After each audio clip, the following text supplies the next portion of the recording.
Hello guys, welcome to my channel. आज हम लोग पढ़ेंगे बैलेंस ऑफ पेमेंट। तो सबसे पहले देखेंगे बैलेंस ऑफ पेमेंट क्या होता है, करंट अकाउंट क्या है, कैपिटल अकाउंट क्या है, क्या क्या ट्रांजैक्शंस इन अकाउंट्स में मेंटेन किए जाते हैं, what are the current trends in the balance of payment. तो ये सब टॉपिक्स आज हम लोग कवर करेंगे, ठीक है। तो चलिए शुरू करते हैं। सबसे पहले जानते हैं बैलेंस ऑफ पेमेंट क्या होता है। तो ये जो डेफिनेशन है ये आरबीआई द्वारा दी गई है। The balance of payment is a systematic record of all economic transactions between the residents of a country and the rest of the world. किसी देश के रेसिडेंट का, किसी देश के निवासी का क्या इकोनॉमिक ट्रांजैक्शन है दूसरे देशों के साथ, जब हम इसका रिकॉर्ड मेंटेन करते हैं वो आता है बैलेंस ऑफ पेमेंट में। मतलब कि हम देखेंगे कि किन ट्रांजैक्शंस द्वारा हमारे देश में फॉरेन करेंसी आ रहा है, डॉलर आ रहा है, किन ट्रांजैक्शंस द्वारा हमारे देश से पैसा बाहर जा रहा है। इन ट्रांजैक्शंस को हम रिकॉर्ड करेंगे बैलेंस ऑफ पेमेंट में। मतलब कि हम देखेंगे कि हम कितना एक्सपोर्ट कर रहे हैं गुड्स एंड सर्विसेज को, जिसके द्वारा फॉरेन करेंसी हमारे देश में आ रहा है। जब हम गुड्स एंड सर्विसेज को एक्सपोर्ट कर रहे हैं बाहर देशों को, जब हम गुड्स बेच रहे हैं तो हमारे देश में फॉरेन करेंसी आ रहा है। कितना हम इम्पोर्ट कर रहे हैं, ठीक है, कितना फॉरेन डायरेक्ट इन्वेस्टमेंट हमारी कंट्री में आ रहा है, कितनी बाहर की कंपनी इंडिया में आके निवेश कर रही है, कितनी इंडियन कंपनी बाहर देशों में जाके निवेश कर रही है, कितना ओवरसीज डायरेक्ट इन्वेस्टमेंट है, कितना रेमिटेंस बाहर देशों से हमारे देश में आ रहा है, कितना रेमिटेंस हमारे देश से बाहर देशों में जा रहा है। तो इन तरह के इकोनॉमिक ट्रांजेक्शन्स को हम मेंटेन करते हैं बैलेंस ऑफ पेमेंट में, ठीक है। तो देखो, usually government records all the transactions that arise between the country and the outside world. This record is titled as balance of payment. Balance of payment can also be known as balance of international payment. It is a statement of all transactions between the entities in one country and the outside world over a specified time period such as a quarter or year. These transactions can be made between individuals, firms and the country's government within a country and individual firm and government outside the country. तो अब हम लोग देखते हैं किन transactions द्वारा हमारे देश में फॉरेन करेंसी आएगा, inflow of foreign currency and outflow. तो देखो, जब हम गुड्स एंड सर्विसेज को एक्सपोर्ट कर रहे हैं, जब हमारे देश से कॉटन एक्सपोर्ट हो रहा है, राइस एक्सपोर्ट हो रहा है, लेदर एक्सपोर्ट हो रहा है, और इलेक्ट्रॉनिक आइटम्स एक्सपोर्ट हो रहे हैं, और भी जो कमोडिटीज़ है एक्सपोर्ट हो रहा है, तो उस केस में डॉलर या फॉरेन करेंसी देश में आ रहा है। कैसे? देखो, जब हम एक्सपोर्ट किए तो हमें मिला डॉलर, ठीक है। सपोज मैंने कोई सामान बाहर देश को बेचा, मुझे मेरा डॉलर, मैं गई आरबीआई के पास, भाई आप ये लो डॉलर, इसके बदले में आप मुझे रुपया दे दो। क्यों? क्योंकि मैं रहती हूँ इंडिया में तो रुपया चलेगा, डॉलर तो चलेगा नहीं। तो मैं आरबीआई के पास जाऊँगी, भाई लो मैंने इतने सामान एक्सपोर्ट किया, आप इतना डॉलर लो, इसके बदले में मुझे रुपया दे दो। तो आरबीआई के पास डॉलर आ गया, हमारे देश में डॉलर आ गया, ठीक है। जब सर्विसेज एक्सपोर्ट हो रहा है, जब सर्विसेज हमारी कंट्री से एक्सपोर्ट हो रहा है, कोई इंडियन बैंक अगर फॉरेन कंट्री में जाके अपने ब्रांचेस खोल रही है, अपने बैंकिंग सर्विसेज प्रोवाइड कर रही है, कोई इंडियन डॉक्टर बाहर देशों में जाके जो है सर्जरी करके आ रहे हैं, आप अगर जाके ऑक्सफोर्ड यूनिवर्सिटी में पढ़ा के आ रहे हो, आप अपनी सर्विसेज प्रोवाइड करके आए। रिसेंटली जो अक्षय कुमार का एंटरटेनर्स ग्रुप था वो बाहर देशों में गया, लोगों को एंटरटेन करके आया, अपनी सर्विसेज प्रोवाइड करके आया। तो इन सारी सिचुएशंस में डॉलर हमारे देश में, फॉरेन करेंसी हमारे देश में आ रहा है।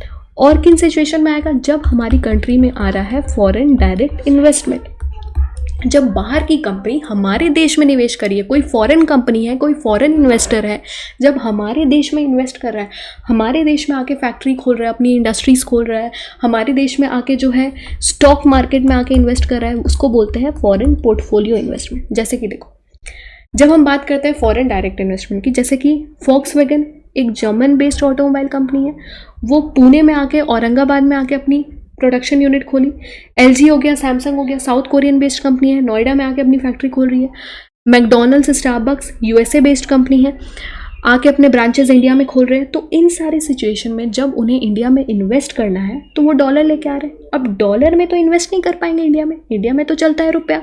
वो जाएंगे आरबीआई के पास कि भाई मुझे इंडिया में इन्वेस्ट करना है, ये लो आप डॉलर, इसके बदले में आप मुझे रुपया दे दो।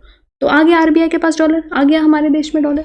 जब फॉरेन पोर्टफोलियो इन्वेस्टमेंट हो रहा है, जब बाहर की कंट्री, कोई फॉरेन इन्वेस्टर, बाहर की कंपनी हमारे इंडियन स्टॉक मार्केट में इन्वेस्ट कर रही है, निवेश कर रही है, उस केस में भी डॉलर देश में आ रहा है। जब हम बाहर देशों से लोन ले रहे हैं, सपोज हमने यूएसए से लोन लिया, जापान से लोन लिया, या कोई इंटरनेशनल ऑर्गेनाइजेशन से लोन लिया, जैसे कि वर्ल्ड बैंक हो गया, एशियन डेवलपमेंट बैंक हो गया, इन सारे सिचुएशन में भी डॉलर देश में आ रहा है।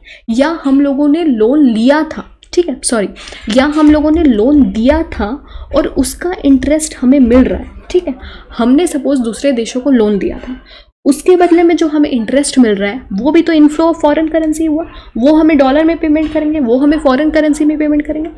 या जो रेमिटेंस हम रिसीव कर रहे हैं बाहर देशों से, ठीक है, जो भारतीय नागरिक जो बाहर देशों में जाके काम करते हैं, फिर वो अपने घर पैसा भेजेंगे इंडिया में, अपने रिश्तेदारों को, अपने घर वालों को पैसा भेजेंगे, तो उस केस में भी डॉलर देश में आ रहा है। जब हमारी कंट्री रेमिटेंस रिसीव कर रही है, जब हमारी कंट्री को ग्रांट मिल रहा है, कोई फाइनेंशियल असिस्टेंस मिल रहा है, हेल्प मिल रहा है दूसरे देशों से, जैसे कि कोविड के टाइम में सपोज वर्ल्ड बैंक ने जो है $10 बिलियन दे दिया इंडिया को, फ्लड आया, अर्थक्वेक आया, यूएसए जो है इंडिया को बोला लो हमारी तरफ से $5 बिलियन। तो ये जो ग्रांट, ये जो फाइनेंशियल असिस्टेंस मिल रहा है, ये जो हेल्प मिल रहा है हमें दूसरे देशों से या इंटरनेशनल ऑर्गेनाइजेशन से, उसके द्वारा भी जो है फॉरेन करेंसी हमारे देश में आ रहा है। तो इन सारे ट्रांजेक्शन्स द्वारा जो है फॉरेन करेंसी डॉलर हमारे देश में आएगा। अब आउटफ्लो क्या होगा, इसी का अपोजिट कर दो। जब हम इम्पोर्ट कर रहे हैं गुड्स एंड सर्विसेज को, ठीक है, जब हम इंपोर्ट कर रहे हैं तो हमारे देश से फॉरेन करेंसी बाहर जाएगा। जब हम दूसरे देशों को ग्रांट दे रहे हैं, फाइनेंशियल असिस्टेंस दे रहे हैं, जब हमारे देश से रेमिटेंस बाहर जा रहा है, जब हम कोई दूसरे देश को लोन प्रोवाइड कर रहे हैं, ठीक है, या हम लोगों ने लोन लिया था और हम इंटरेस्ट दे रहे हैं, उसका इंटरेस्ट पे कर रहे हैं।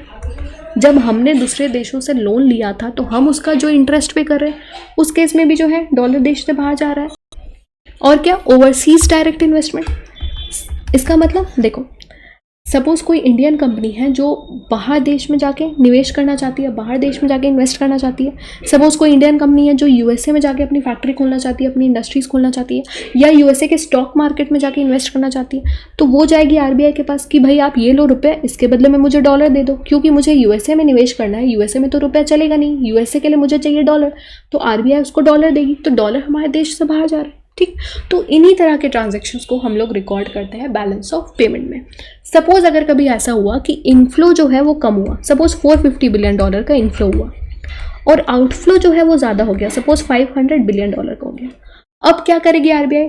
अब हमारे देश से इंपोर्ट हो रहा है, हमारे देश को जो है लोन जो हम लोगों ने लिया था उसका इंटरेस्ट हमें पे करना है, जो भी हमें करना है, हमें फॉरेन करेंसी चाहिए, ठीक है। अब फॉरेन करेंसी उतनी है नहीं, क्योंकि यहाँ पे जो है $450 बिलियन आया है, लेकिन हमारा जो रिक्वायरमेंट है वो $500 बिलियन का है।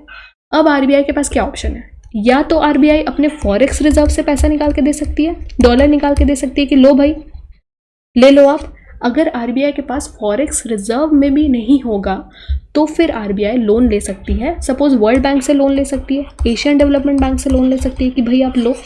मतलब कि ये जो बैलेंस ऑफ पेमेंट है ये हमेशा ज़ीरो रहेगा, मतलब इनफ्लो इक्वल्स टू आउटफ्लो होगा।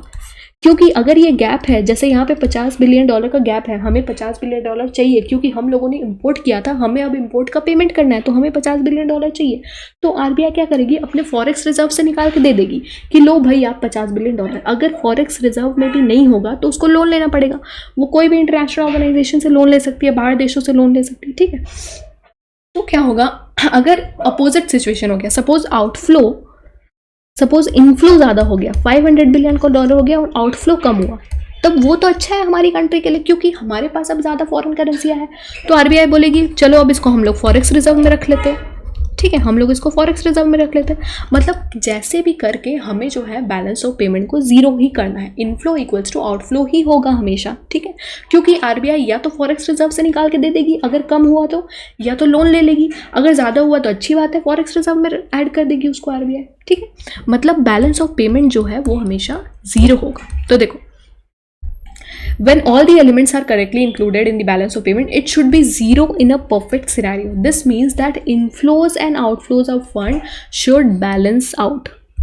तो ये होता है बैलेंस ऑफ पेमेंट। चलो अब हम लोग देखते हैं करंट अकाउंट में हम लोग किन ट्रांजैक्शंस को रिकॉर्ड करेंगे और कैपिटल अकाउंट में किन ट्रांजैक्शंस को रिकॉर्ड करेंगे।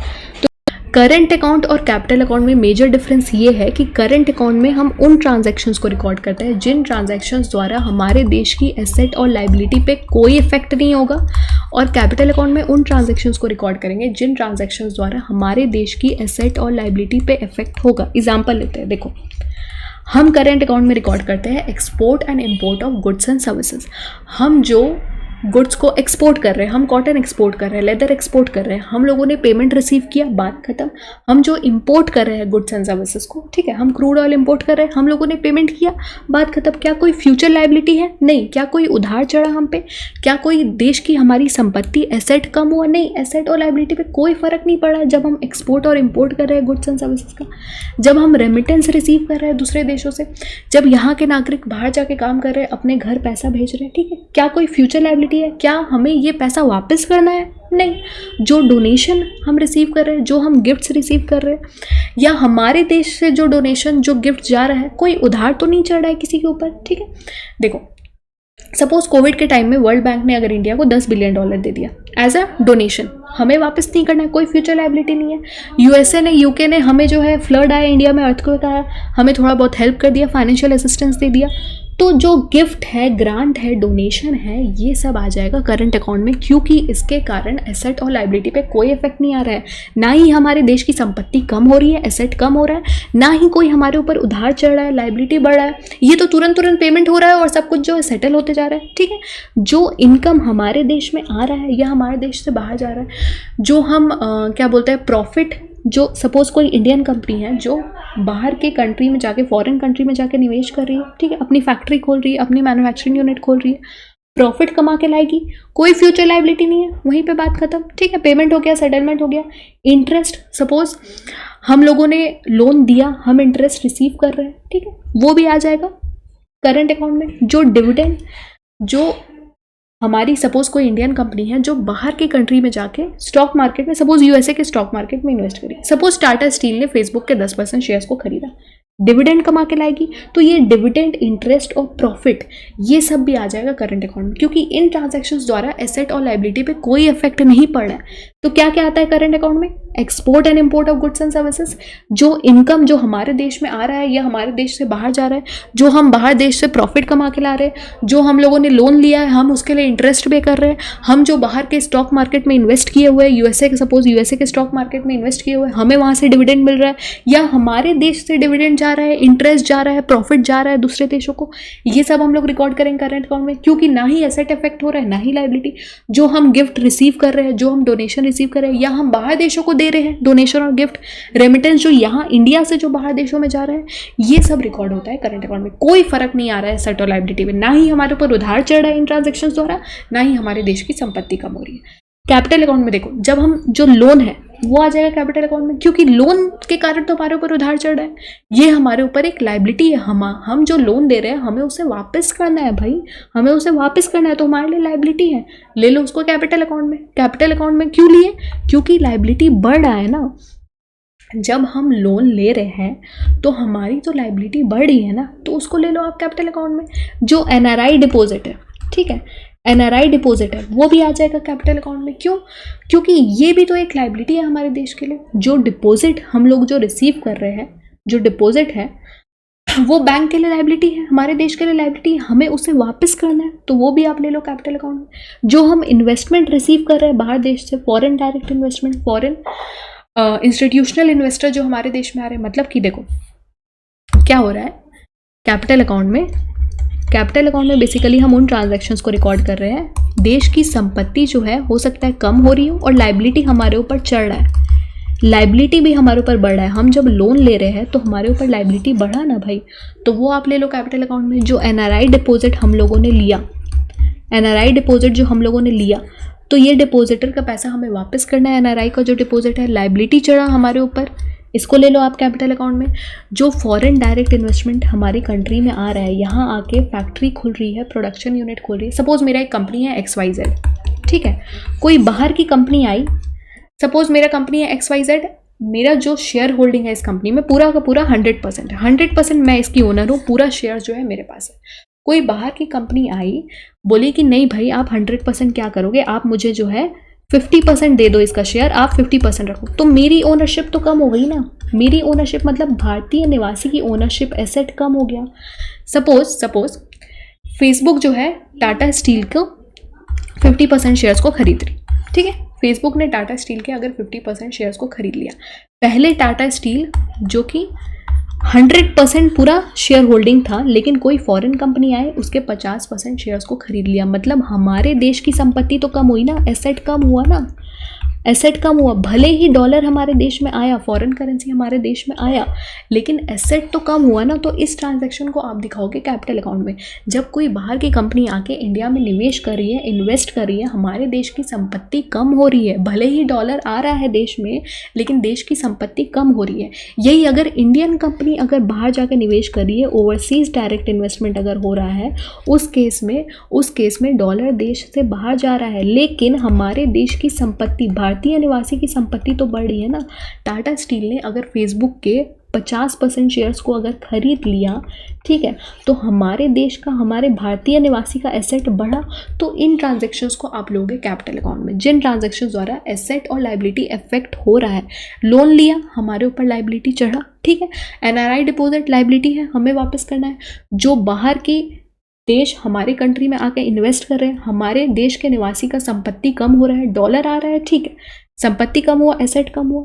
या हमारी कंपनी, इंडियन कंपनी बाहर जाके जो है निवेश कर रही है, ठीक है, एसेट बढ़ रहा है भारतीय निवासी का, लेकिन डॉलर देश से बाहर जा रहा है। तो एसेट बढ़ना घटना, आप ये सब चीज़ें देखो, इसको हम लोग लेते हैं कैपिटल अकाउंट में, जिन ट्रांजैक्शंस द्वारा एसेट और लाइबिलिटी इफेक्ट होगी। तो करंट अकाउंट में क्या क्या आ जाएगा? Export and import of goods and services, ठीक है।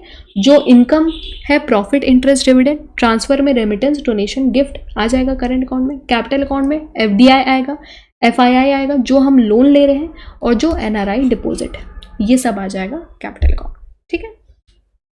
ठीक है, तो देख लेते हैं कंपोनेंट्स ऑफ करंट अकाउंट। देखो, मैंने आपको बताया export and import of goods, तो जो भी गुड्स एंड सर्विसेज को हम लोग एक्सपोर्ट कर रहे हैं, अगर हम लोग एक्सपोर्ट कर रहे हैं तो आप उसको ले लो क्रेडिट साइड में। क्यों? क्योंकि डॉलर हमारे देश में आ रहा है। Export of visible item, receipt recorded on the credit side, dollar हमारे देश में आ रहा है, फॉरेन करेंसी आ रहा है, उसको आप ले लो क्रेडिट साइड में।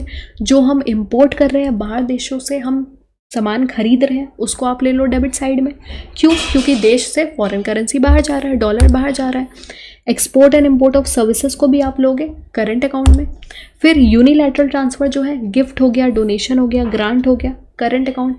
इनकम जो हम लोग अर्न कर रहे हैं, रेंट, प्रॉफिट, इंटरेस्ट, ये सब भी आ जाएगा करंट अकाउंट में। कैपिटल अकाउंट में क्या क्या आ जाएगा?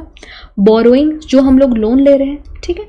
Investment to and from abroad, जो भी हम लोग इन्वेस्ट कर रहे हैं, ओवरसीज डायरेक्ट इन्वेस्टमेंट हुआ या बाहर से आ रहा है, foreign direct investment capital account में।